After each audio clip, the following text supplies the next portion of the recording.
Bonjour à toutes et à tous. Une partie de la jeunesse congolaise m'a demandé ce que je pensais de la situation qui prévaut actuellement en RDC. Et donc, je suis d'abord ravi d'avoir à répondre à cette sollicitation parce que je considère que la jeunesse congolaise est aujourd'hui totalement concernée par ce qui se passe, même si très souvent les responsables politiques ont toujours un peu négligé la jeunesse congolaise et considéré peut-être que elle ne comptait pas beaucoup dans le combat politique qui est mené dans leur pays. Mais ce qu'on constate, ce que moi j'ai remarqué depuis quelques années, c'est que les jeunes Congolais sont très actifs sur les réseaux sociaux. Ils mènent des manifestations partout, en Europe, en Amérique du Nord et à l'intérieur même du Congo sur la situation qui est celle de l'invasion par des forces étrangères dans leur pays, le pillage des richesses du Congo et puis la précarité dans laquelle vit la jeunesse congolaise. On ne peut pas donner pour seul horizon à cette jeunesse congolaise que les conflits armés ou la délinquance ou tout simplement le chômage.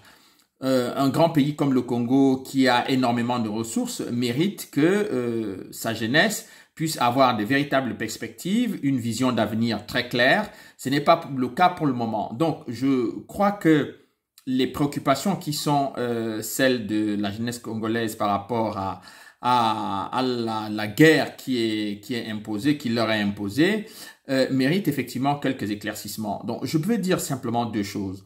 La première chose, c'est que ce que vous voyez en République démocratique du Congo aujourd'hui, la question relative ce qu'on appelle globalement les groupes armés, mais qui sont effectivement des groupes paramilitaires et des forces des forces armées des pays voisins qui entrent en République démocratique du Congo en violant le territoire et la souveraineté du Congo pour commettre des atrocités, des crimes contre l'humanité, des viols à l'égard des femmes et bien entendu cet enfermement des enfants dans les mines de diamants et de coltan est quelque chose d'insupportable. Personne ne peut supporter cela et les jeunes Congolais doivent absolument être conscients que ce qui se passe actuellement au Congo peut durer très longtemps si on ne fait rien, s'il n'y a pas de réaction de la part des Congolais.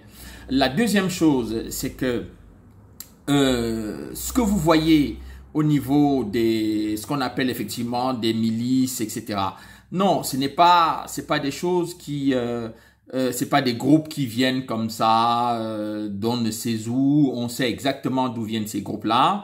Et tout cela a été planifié, organisé depuis plusieurs années, depuis presque 28 ans aujourd'hui. Lorsque j'ai commencé à faire mes études sur ces questions-là, je voyais des bouts d'informations, mais en mettant toutes ces informations ensemble, je me suis rendu compte que tout cela a été mûrement pensé, mûrement réfléchi. Il est important pour ceux qui veulent affaiblir le Congo et qui veulent que le Congo soit un territoire, un no man's land en quelque sorte.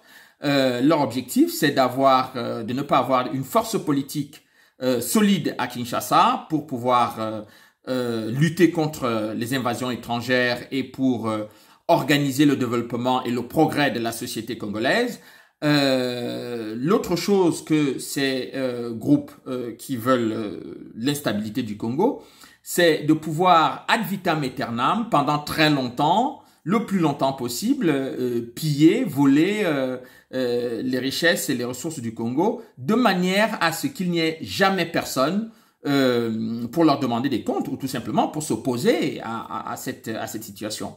Donc, sur ces deux points, je tiens à vous dire que il est de votre devoir en tant que Congolais de vous battre pour cela, C'est comme si quelqu'un rentre aujourd'hui dans votre maison, il se met à voler tout ce que vous avez mis de la peine à construire, tout ce que vous avez essayé de faire pour l'avenir de vos enfants, ou même ce que vous gardez pour vos enfants. Donc, quelqu'un qui rentre et qui se met à piller, à voler chez vous, ben, la première des choses à faire, c'est de le mettre dehors. C'est tout simplement ça. Et donc, à partir du moment où cette personne persiste et tient absolument à rester chez vous et à vous mettre vous dehors pour s'emparer de votre maison, je pense que on ne vous laisse pas beaucoup de solutions, si ce n'est le droit de pouvoir vous battre avec acharnement pour que cette situation-là cesse et pour que vous puissiez redevenir propriétaire de votre maison.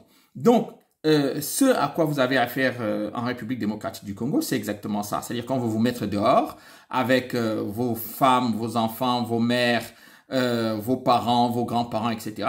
Que ces gens n'aient plus aucun endroit où aller, ou à la limite, qu'ils aillent en exil chez ceux qui veulent vous mettre dehors. Et à partir du moment où ils arrivent à le faire, eh bien, ils vont vous dominer pour longtemps. Donc, cet esprit de domination n'est pas acceptable parce qu'on n'est pas sur Terre pour être dominé par d'autres. On est sur Terre pour partager ce que la nature nous a donné, ce que l'humanité nous permet d'avoir comme bien et d'échanges, que ce soit les échanges d'idées ou les échanges de biens matériels. Donc, ceux qui ne veulent pas échanger, qui veulent s'accaparer, qui veulent monopoliser, qui veulent s'approprier ce qui devrait vous revenir, il est de votre droit et de votre devoir de dire non et de refuser cela. Donc, je peux simplement vous dire que ce qui est très important pour mener ce combat efficacement, c'est d'abord de vous informer, de lire les ouvrages qui vous permettent de bien comprendre ce qui se passe, parce que quand vous comprenez ce qui se passe, vous pouvez adapter vos actions à la situation. Mais si vous ne connaissez pas exactement ce qui se passe et si vous n'arrivez pas à identifier ceux qui sont à l'origine de votre problème,